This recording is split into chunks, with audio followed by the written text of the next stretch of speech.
estoy grabando, entonces buenas tardes para todos.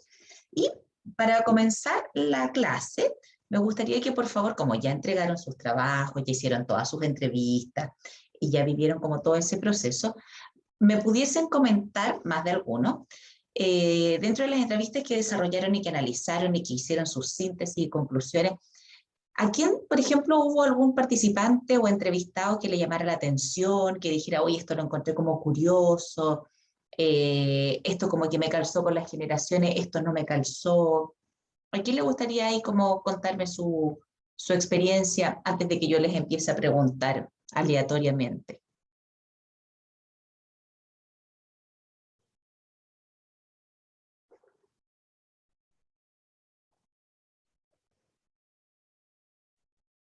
Alex Tapia, ¿estás por ahí?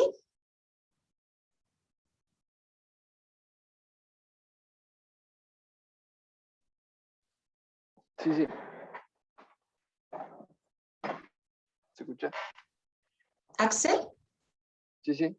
¿Se escucha, profe? ¿O se escucha poco? Ahí te escucho mejor.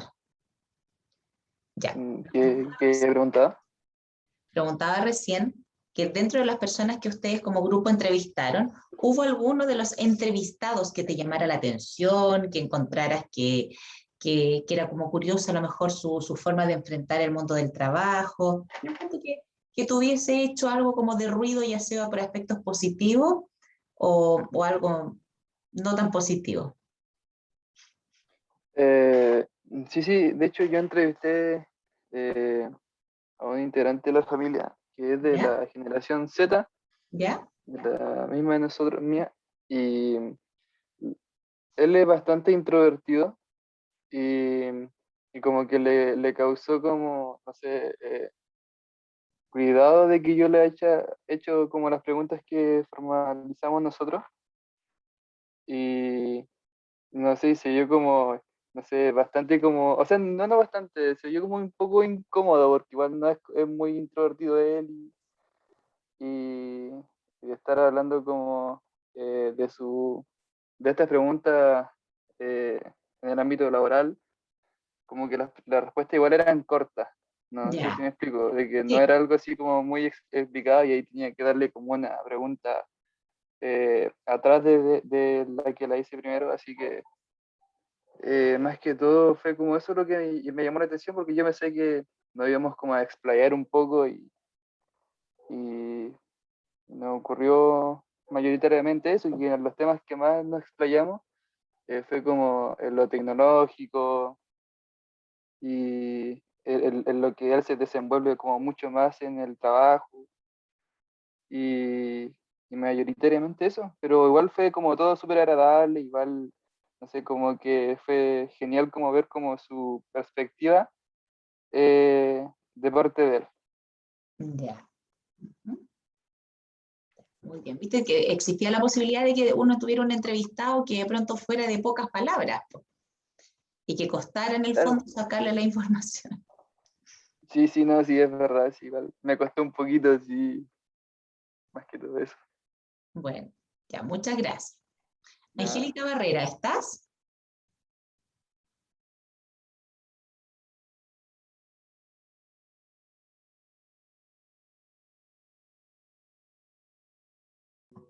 ¿Sí se escucha?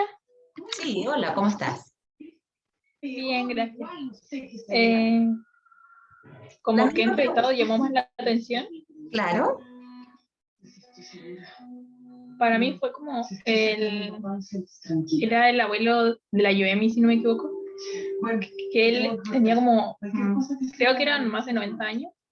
Entonces fue como que en el trabajo específicamente, como que vivió todo como de cuando llegó la tecnología. ya. Entonces como que hablaba de cómo le mejoró y le facilitó en general el trabajo, todo eso. Ya, ¿y en qué cosas se notaba que, por ejemplo, él era una persona como que se adecuó a los cambios tecnológicos, donde trabajaba, le enseñaron a usar estas herramientas? ¿Te puedo pedir si le puedes bajar a la tele? O no sé si es la tele o la radio lo que tienes de fondo. Sí, a ver. ¿Se escucha ahí? Ahí sí, te escucho mejor. Ya. ¿Cómo era la pregunta? Te preguntaba si es que en este entrevistado, ¿qué fue lo que notaron? Que él se preparó, lo entrenaron, lo capacitaron, qué actitud tuvo con respecto al tema de los cambios tecnológicos. O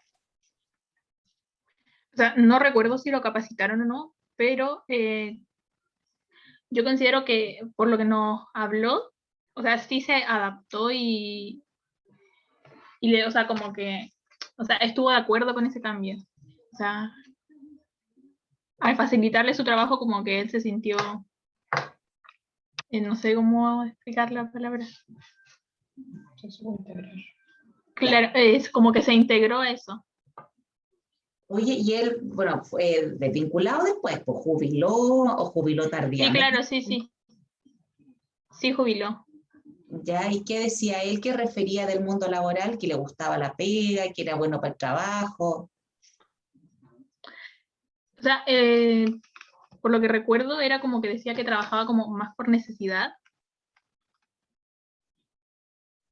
Como, o sea, en ese tiempo igual era como que tenían que trabajar para como sustentar a su familia, entonces era como más por necesidad que por otra cosa.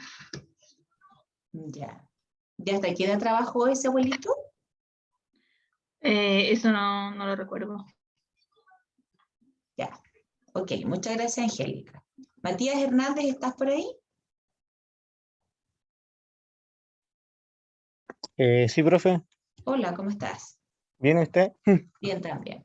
Oye, Matías, y en el caso tuyo de los entrevistados en tu grupo, ¿hubo algún entrevistado que llamara la atención, que se destacara por sobre los otros por algún tipo de comportamiento o pensamiento en O particular? sea, a mí me llamó la atención que mi abuelo era como muy característico. Nos tocó entrevistar a mi abuelo. Ya, Y él era como muy característico de su generación, así como trabajar como para el bienestar de su familia. Como que era muy así, como muy característico de su generación él. ya, él es, ¿qué edad tiene? 76. 76, ya. ¿Y qué más decía del trabajo? O, por ejemplo, ¿tú cómo lo percibiste? ¿Que Como quería el era, trabajo, no lo igual quería? era como introvertido, igual me costó así como sacarle palabras. Ya, Y lo poco que habló me dijo que era como respetuoso, así como que igual notaba como la diferencia, así como entre algunos jóvenes que, así como la responsabilidad y todo eso. ¿y en la actualidad él trabaja o ya está jubilado? No, ya está jubilado como hace 2 años, dejó de trabajar, o sea, estaba jubilado, pero aún trabajaba, pero hace poco se retiró. Ya, perfecto. ¿Y ya se retiró porque ya era la hora, cansancio? Porque quería como, estaba cansado también y porque quería como relajarse y disfrutar, quería. Ya, ya, muy bien.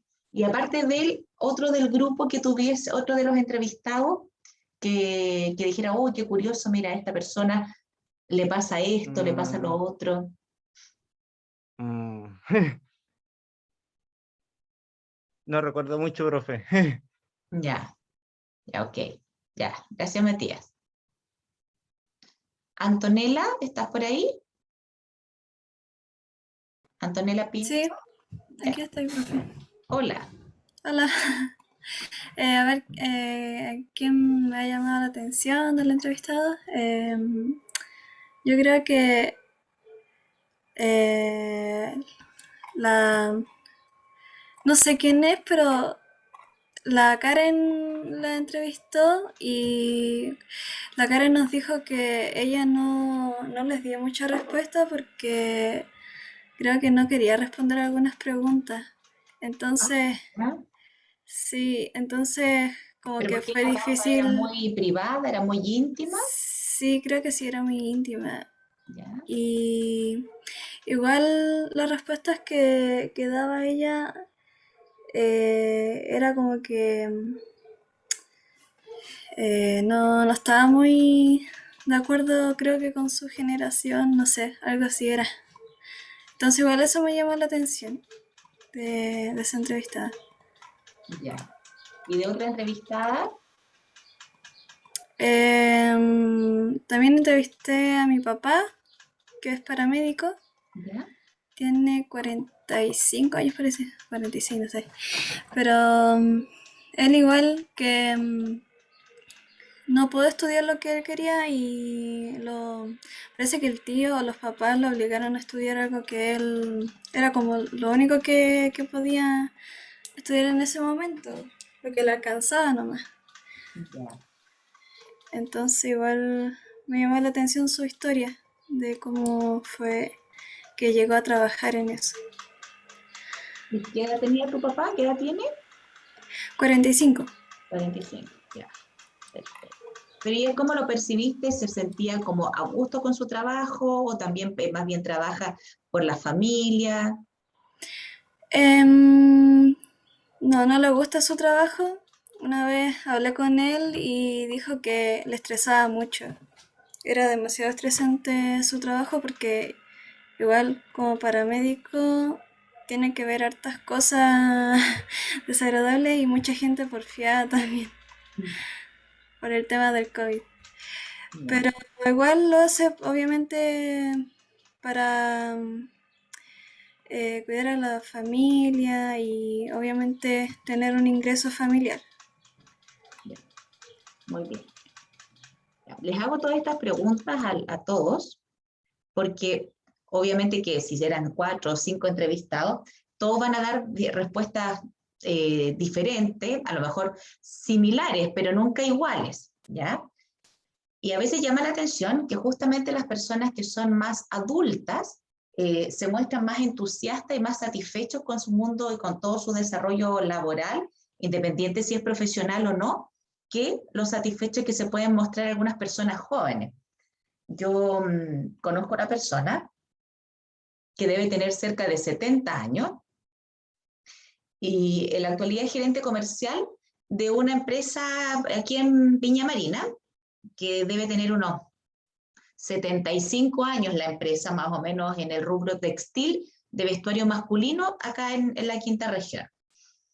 Este caballero del que les hablo, que yo creo que de verdad debe tener cerca de unos 70 o unos 65 más o menos, es como bien choro el caballero, porque es moderno, habla de sus drones que tiene para trabajar, para hacer la fotografía, da ideas, observa ciertas cosas que otras personas no ven, es bien como de detalle, no es muy simpático ni carismático porque tiene una forma de ser como bien particular, ya como de persona más adulta, pero llama la atención por sus cualidades como de colaboración y esta cosa como más moderna, o sea, él se conecta a la reunión Zoom, sabe usar súper bien algunas herramientas tecnológicas, es como que él se da cuenta de que la tecnología es necesaria para él poder seguir manteniéndose vigente y en este caso con trabajo, pensando en esta edad que tiene, siendo gerente comercial de una empresa que es una empresa ya súper antigua. Versus otras personas que, por ejemplo, hay otra persona que yo ubico que es joven, debe tener unos 35 años, es emprendedora, pero siempre tiene cara de poto, po. Siempre está así como que está chata de todo, como que está aburrida, como que por todo se queja, y se supone que hace lo que le gusta, porque más encima no trabaja patronal ni nada de eso. Ahora, probablemente en el caso de ella hay más características o más variables que son como de la vida familiar, que la hacen estar como malhumorada, y que a lo mejor la otra persona, por la edad que tiene, ya las tiene como más resueltas, pues ya no tiene guagua, por ejemplo, y ese tipo de cosas. Pero aquí también aparecen las variables y las características de personalidad que tienen los sujetos. Porque independiente de la generación que tú puedas tener, obviamente que hay algo estructural a la base, pues, en donde tú puedes decir, es que esta persona es tenaz, es proactiva, se orienta al logro, versus estas otras personas que de repente son súper tranquilas y que de repente son más de permanecer en el estado de comodidad, hay como más de externalizar las responsabilidades más que hacerlas propias y de decir, oye, no, esto corresponde a mí, ámbito de acción y no me quejo. Entonces ahí uno va integrando, ¿ya? Por una parte el tema generacional, por otra parte las experiencias de vida que te pueden hacer estar como contento con tu desarrollo laboral o descontento, y la tercera patita que es esta parte que tiene que ver con la estructura de personalidad. Entonces, el trabajo en el fondo lo que busca es que como ya les dije en otros momentos, es que ustedes se dieran cuenta de que todo el mundo tiene una historia distinta para contar respecto de su desarrollo laboral y que por supuesto ese desarrollo es tan significativo el de la persona que a lo mejor no tiene una mejor relación con el trabajo por distintas variables, y también la persona que a lo mejor tiene una excelente relación con el trabajo, digo, de relación con el trabajo porque tú, el ser humano, establece una dinámica. Yo tengo una dinámica de relaciones interpersonales, una dinámica de relaciones de pareja, una dinámica de relaciones laborales. Entonces, el trabajo significa ciertas cosas en mi vida y que, como lo dije en otras clases, voy a darle una connotación positiva o negativa dependiendo de las experiencias previas que he tenido, de la historia de vida y, por supuesto, también de mis rasgos de personalidad, ¿ya? Así que quería saber ahí cómo les había ido. Porque en otros trabajos a veces los chiquillos, claro, han contado historias de personas que han tenido una vida a lo mejor muy compleja, de harto empeño, de harto punche, y que esas personas han logrado salir adelante, se sienten súper satisfechas, han logrado trabajar por su éxito personal, e incluso teniendo todo a veces en contra, versus otras personas que a lo mejor han tenido muchas condiciones materiales y económicas como para poder estudiar lo que querían, desarrollarse en un ámbito laboral bueno porque tenían, no sé, pues contactos, pitutos, influencia, pero aún así no se sienten plenamente felices y desarrollados. Bueno, entonces ya la próxima semana, a finales de la otra semana, vamos a estar con las, si Dios quiere, con las notas.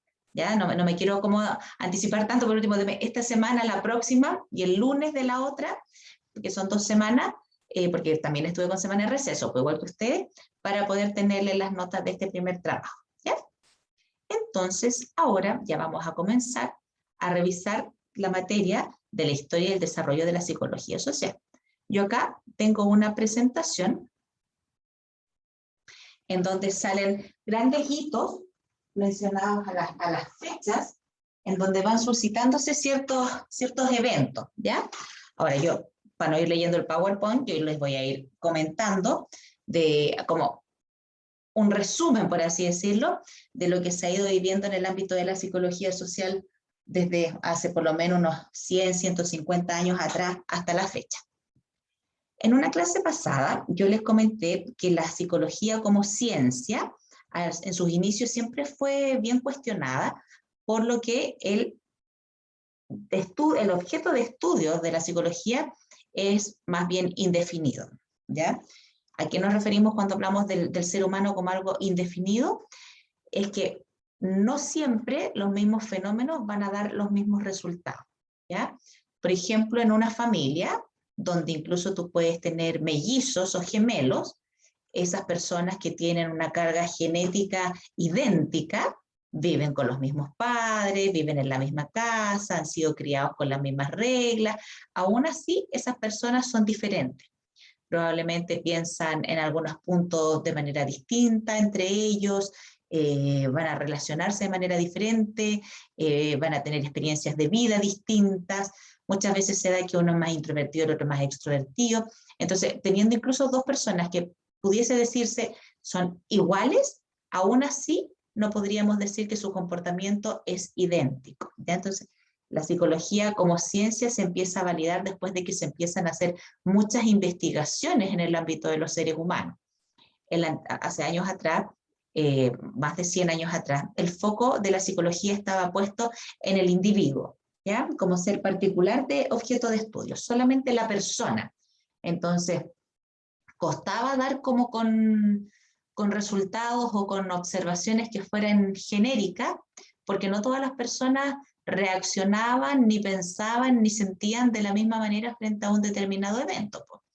Obviamente las primeras investigaciones en el ámbito de la psicología siempre estaban como vinculados a personas que llegaban a los hospitales psiquiátricos por trastornos mentales importantes, cuadros psicóticos, esquizofrénicos, cuadros depresivos muy graves, y se atribuye incluso en la antigüedad estoy hablando hace poquito nomás, por 150 años atrás, siempre como que la patología estaba como asociada a algo más bien oscuro y casi que malévolo, en vez de identificar como una anomalía biológica o una alteración del comportamiento producto de un evento traumático. Entonces casi que era como que estaban embrujadas las personas o estaban maldecidas. Había como harta cosa de fantasía vinculada a los trastornos mentales, ¿ya?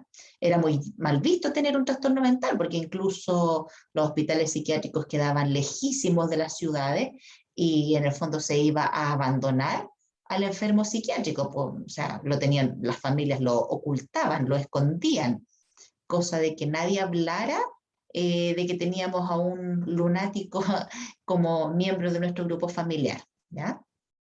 Y, como decía recién, el objeto de estudio partió siendo el individuo de manera única y particular, pero después, con los avances, los psicólogos se fueron dando, avances me refiero a avances en los años, ¿verdad? El tipo de investigación que se va desarrollando acorde a la época, porque las investigaciones que se realizan en la actualidad en el ámbito de la psicología social distan bastante de lo que se hacía hace 100 o 150 años atrás, porque no eran las mismas herramientas tecnológicas, no habían los mismos desarrollos culturales, sociales, políticos y económicos. Entonces, obviamente que se parte en una investigación muy rudimentaria y la psicología social toma fuerza cuando se entiende y se comprende de que el individuo ya no está aislado, no es un todo aislado, es un todo perteneciente a otros grupos, a un contexto, a un círculo de personas con las cuales interactúa y que hay que obviamente identificar ese tipo de comportamiento dentro de las masas. Entonces ya no solamente el psicólogo se enfoca en trabajar con la persona, sino que ahora empieza a observar las dinámicas de los grupos, de las familias, en las empresas, en las organizaciones, ¿ya? En las organizaciones antiguas, las empresas estaban súper enfocadas en todo lo que tenía que ver con la productividad. Ya no existía, no se acuñaba el término de la psicología organizacional, o sea, eso no importaba, porque ¿qué era el ser humano para una fábrica o una empresa? Un elemento que a mí me permitía fabricar determinados productos y que en el fondo era como un utensilio más el ser humano, ¿ya? No tenía la posibilidad de opinar, de dar ideas, de hablar con el jefe, de sugerir, de generar desarrollo o hacer innovaciones. No, pues o sea, se les contrataba para simplemente producir, cargar me refiero porque como eran fábricas había que cargar materiales y ese tipo de cosas. Entonces el ser humano era simplemente un instrumento para poder conseguir en este caso un objetivo, ¿ya? Cosa que hoy en día también dista bastante de lo que se observaba antiguamente en el ámbito organizacional referente a los seres humanos. Entonces empiezan a aparecer hacia el año 1908 por primera vez el concepto o la expresión de la psicología social, en donde se empieza a hablar de que los individuos, al ser seres sociales, tienen ciertos comportamientos que están definidos también por el ambiente en el cual se están relacionando, ¿ya? Y empiezan a aparecer las primeras investigaciones.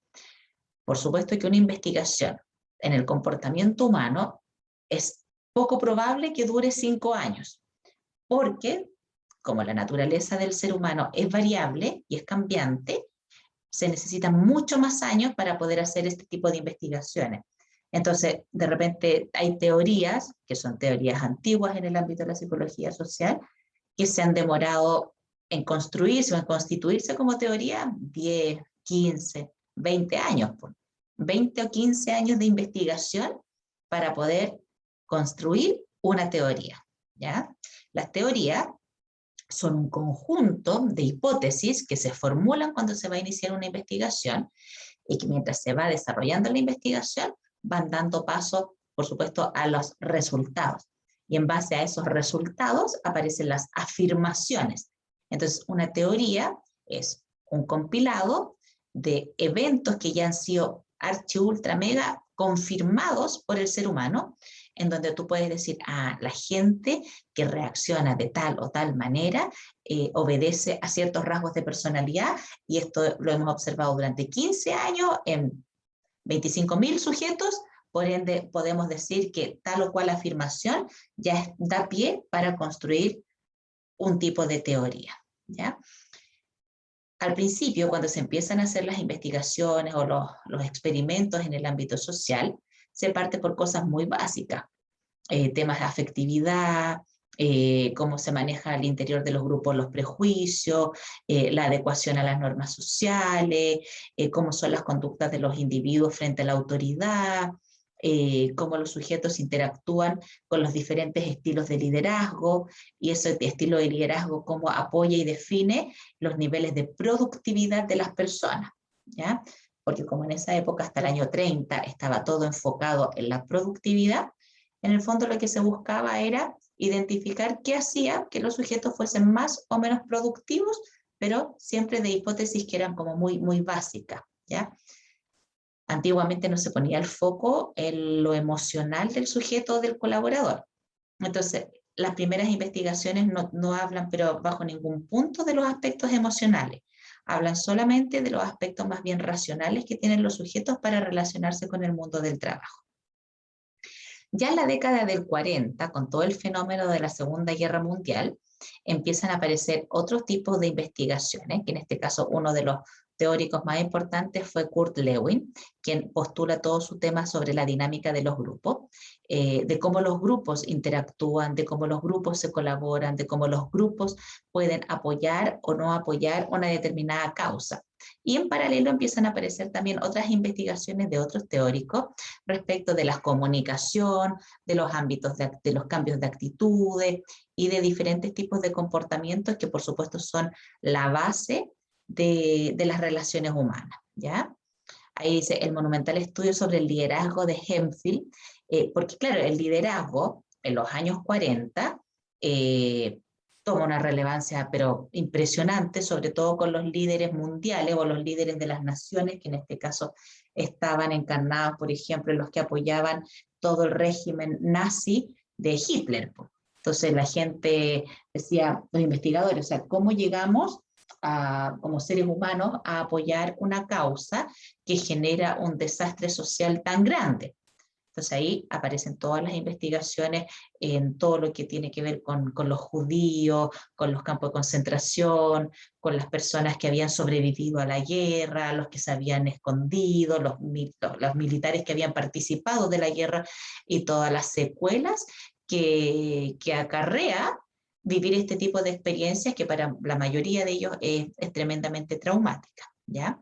Y vinculado al liderazgo, por supuesto, con todo lo que tiene que ver con el comportamiento autoritario de los líderes de la época, en donde finalmente la gente se ve como obligada por temor a hacer ciertas cosas, más que seguir al líder porque es por convicción.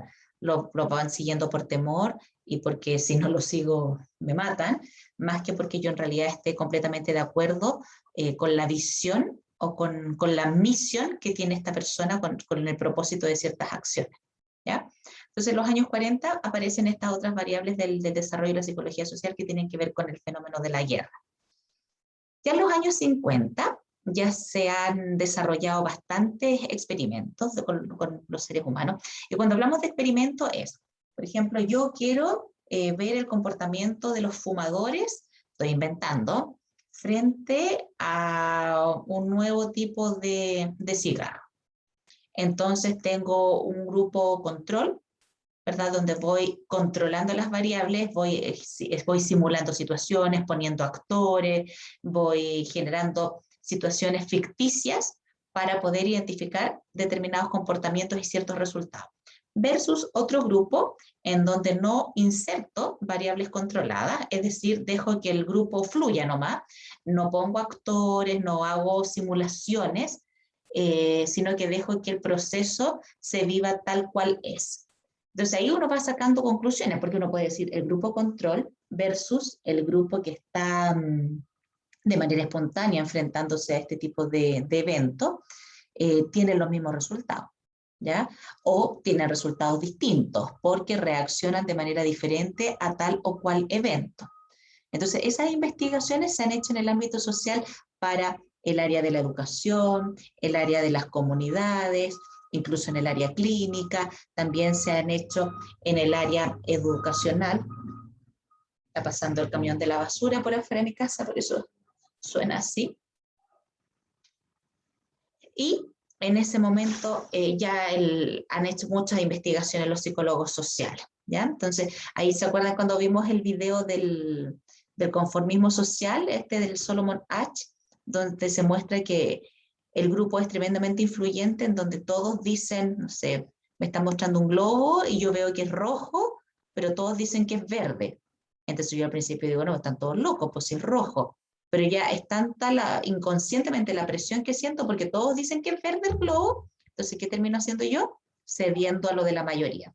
Incluso en algunos fenómenos, en algunas situaciones más graves, las personas cambian por su forma de ver, o sea, de ahora en adelante el rojo es el nuevo verde, ¿ya? O sea, llegan a cambiar y a modificar su esquema mental para poder adecuarse al grupo. Y ahí hay altas investigaciones, por ejemplo, como el de la conformismo social o de la disonancia cognitiva, ¿ya?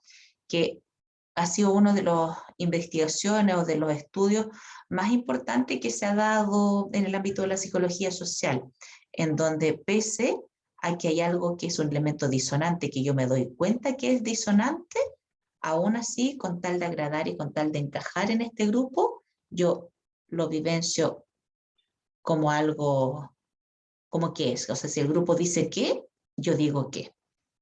Era como lo que yo les mencionaba hace unas semanas atrás cuando hablábamos de, por ejemplo, el caso de Coyhaique, que yo les contaba esto de la secta, donde este gallo ya había sido el líder de la secta, había terminado convenciendo e influenciando el comportamiento de un grupo de profesionales para terminar, en este caso, matando una guagua. Tú decís, pero ¿cómo si eran todos profesionales o estaban todos drogados?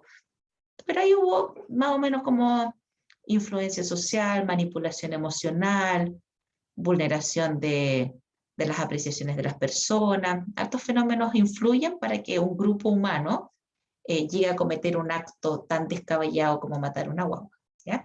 Y todo ese tipo de cosas son, en cierta manera, material para poder hacer investigación. El comportamiento humano aislado o en grupos siempre va a dar pie a generar investigación.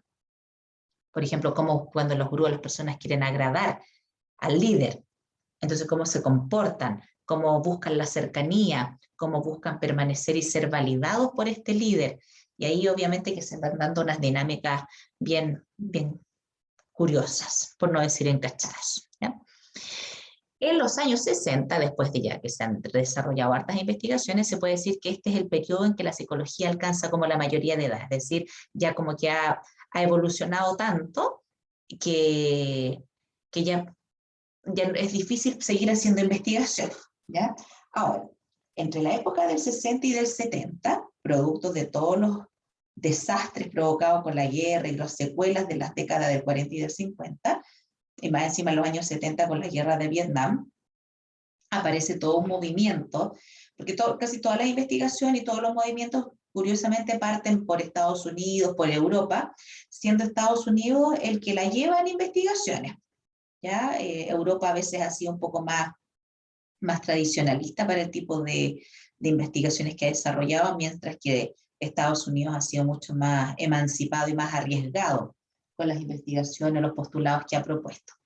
Pero en esta época de los años 60, 70 aparecen movimientos sociales me refiero, que hablan de la conciencia por el ser humano. Entonces aparece todo el hipismo, el tema del amor y la paz, atentar contra la guerra, estar como en una posición mucho más conciliadora de que los seres humanos se amen, y ahí obviamente se empieza también a hacer investigación de qué es lo que da pie a estos grupos, que son grupos minoritarios, porque el hipismo fue un grupo minoritario y de bastante élite socioeconómica en los distintos países donde apareció, y por supuesto que también se extinguió. Siguen existiendo en la actualidad algunos hippies, pero que a veces más parece ser como por moda que por convicción, desde las teorías sociales, ¿ya? Entonces, aquí también es la época en donde se habla de la integración, de de la tolerancia, de la diversidad, de aceptar la diferenciación sexual, de ojalá trabajar las diferencias de género, y la psicología ambiental, por ejemplo, que es importante cuidar la naturaleza. Entonces empieza a haber como un despertar de la conciencia en donde los sujetos empiezan a tener otro tipo de comportamiento y por supuesto los investigadores empiezan a poner el foco en ese nuevo tipo de comportamiento para poder integrar todos esos fenómenos actuales a las perspectivas antiguas. Todas las teorías antiguas, una teoría siempre da pie a una nueva teoría, ¿ya? O sea, si yo me planteo una pregunta y me quiero formular una hipótesis, hago la investigación, llego a los resultados, esos resultados probablemente den pie a otra nueva investigación que va a pasar el mismo proceso, me va a llevar a desarrollar otra investigación, a concluir determinados resultados de los cuales yo voy a establecer una teoría y después de esos mismos resultados voy a volver a agarrar uno de esos para poder generar otra línea de investigación. Por eso existen tantas líneas de investigación. Por ejemplo, en la psicología de la personalidad existen distintas teorías, conductista, psicoanalítica, social, el sujeto en el mundo familiar, la psicología clínica, porque toda la rama de la psicología se va abriendo y van desarrollándose para cada variable estudios e investigaciones más profundas en donde tú puedes ir estableciendo nuevos resultados y siempre se van desarrollando nuevas investigaciones, ¿ya? Ya cuando avanzamos a la época de los 80, se observan ya como grandes tendencias del área de la psicología social que se mantienen hasta el día de hoy, porque hay un énfasis importante en la perspectiva cognitiva, es decir, cómo los sujetos aprenden, cómo los sujetos interpretan. Demos un segundo, chiquillos.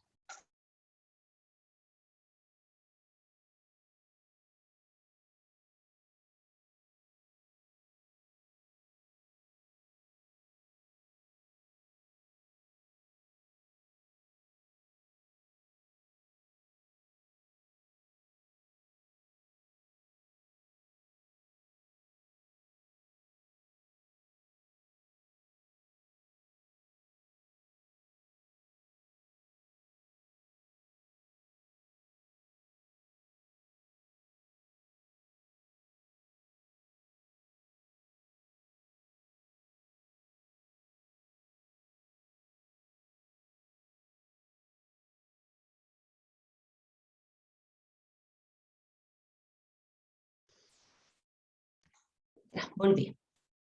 Les mencionaba que en los años 80 se empieza a poner el énfasis en la investigación en cómo los sujetos aprenden, cómo los sujetos interpretan ciertos fenómenos, se empieza a hacer las primeras como indagaciones en el mundo laboral, qué es lo que pasa al interior de las organizaciones, porque obviamente las personas empiezan a tener otro tipo de patologías, por así decirlo, entonces mucho del estrés o de los cuadros psiquiátricos de los sujetos tienen que ver con el mundo del trabajo, con maltrato, con malos hábitos laborales, con pocos beneficios. Entonces siempre para poder hacer algún cambio a nivel social, previamente se ha establecido algún tipo de investigación para poder explicar por qué es necesario hacer cuál o determinado cambio, ¿ya?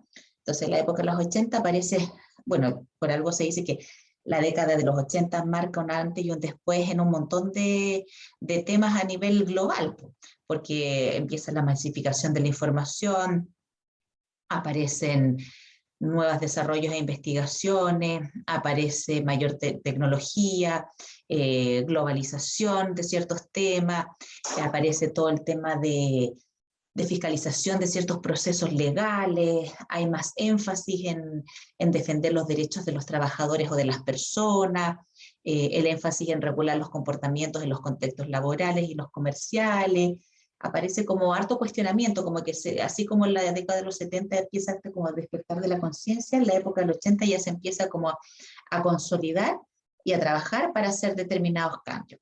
Y ya en los 90, todo lo que tiene que ver con la investigación social empieza a tener un impacto importante en las organizaciones a través de la capacitación, del entrenamiento de las personas, de poder ir viendo cómo los sujetos no solamente aprenden a nivel intelectual o cómo interpretan el mundo, sino que también cómo se sienten afectivamente frente a ciertos fenómenos, y ahí van apareciendo estas nuevas teorías más actuales, en donde se va integrando la multiculturalidad, las diferencias de distintos lenguajes, distintas etnias, distintos sectores socioeconómicos y políticos dentro de la organización y cómo conviven, cómo las personas han mejorado la comunicación, cómo en general la vida social se va mejorando, ¿ya? Yo creo que cualquiera que observa, por ejemplo, los más viejitos, de 90, 80 años, que todavía están lúcidos y que han vivido todas estas décadas y han visto prácticamente 8 décadas de cambios, ellos podrían dar cuenta de todos los fenómenos y avances que han ido impactando en la mejoría de la vida de los seres humanos en la actualidad.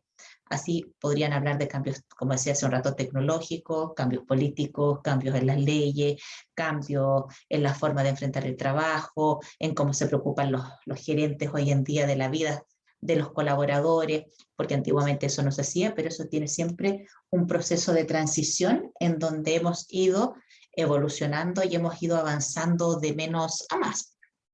¿Ya?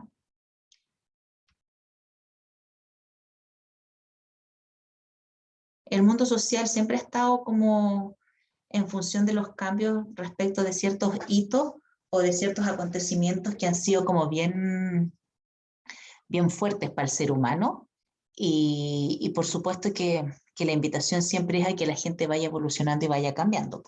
Por eso hoy en día tanto revuelo por lo que pasa aún en Medio Oriente, porque hay pueblos que han sido súper rígidos y poco flexibles frente a los cambios.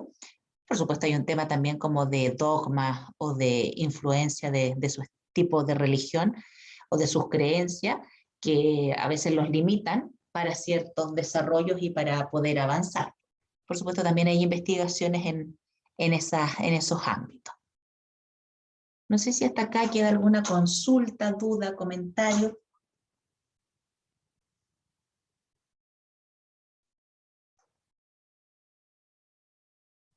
¿No? ¿Todo bien? ¿Dedito para arriba?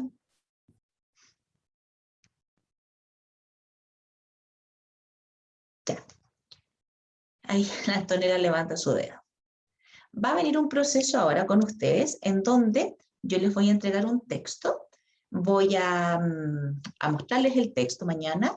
Voy a hacer los grupos y qué temática le va a corresponder a cada grupo para poder hacer su segundo trabajo, que es justamente el de una disertación vinculada a la historia de la psicología social y organizacional, y ahí vamos a ir paseando por cada teoría y cada grupo va a tener que hacer una exposición de la teoría que le corresponde o de las teorías que les correspondan, ¿ya? Vamos a ver cuántos grupos salieron bien de cada curso, entonces probablemente a algunos les va a tocar hacer 2 teorías. La idea es que participen todos los del grupo, que en la presentación se note que ustedes dominan y tienen conocimiento del tema, que busquen información, cualquier cosa me preguntan, y obviamente yo voy a estar, en el fondo es como que ustedes van a hacer la clase y yo voy a estar aquí para apoyar y para ir corrigiendo o profundizando algún aspecto de la presentación que de repente pudiese ser, no estar tan claro, ¿ya? Porque en el ámbito de la psicología a veces hay conceptos o hay fechas o hay procesos que son como enredados. Entonces ahí hay como que explicarlo. Y ahí por supuesto lo vamos a ir integrando con elementos de la personalidad, con las dinámicas del grupo, con qué es lo que postulan ciertas teorías respecto del desarrollo de los sujetos y cómo esas personas impactan con su estructura, con su estilo dentro de los grupos humanos. ¿Ya? Así que ahora vuelvo a preguntar, ¿alguna consulta, duda, comentario? Entonces vamos a presentar esto. Claro. Yo les tengo que enviar el texto y le tengo que enviar la planilla donde va a decir, por ejemplo, Montserrat Ulloa y su grupo le va a tocar la perspectiva psicoanalítica. Y en el texto tú vas a buscar dónde está la perspectiva psicoanalítica y en base a la información de ese apartado van a hacer su presentación en PowerPoint. Y esa presentación, ustedes en el fondo es como que van a preparar una clase de la perspectiva psicoanalítica para, yo les tengo que dar la calendarización y todo. Cuando yo envío la información, envío una planilla en donde sale el grupo, el tema y la fecha de presentación. ¿Ya? Profe, Dígame. eso lo va a hacer mañana, ¿cierto? ¿Durante la clase o durante el día nomás? No, pues que mañana yo les voy a mostrar el texto y vamos a hacer clases también. Entonces ahí yo les voy a enviar por correo la información, el texto y la planilla lo tengo que subir al aula virtual para que de ahí ustedes la saquen y ya se pongan a trabajar en la segunda temática o unidad que vamos a evaluar. Ya, profe, gracias. Ya. Bueno, entonces si no hay consultas, dudas, comentarios, voy a dejar de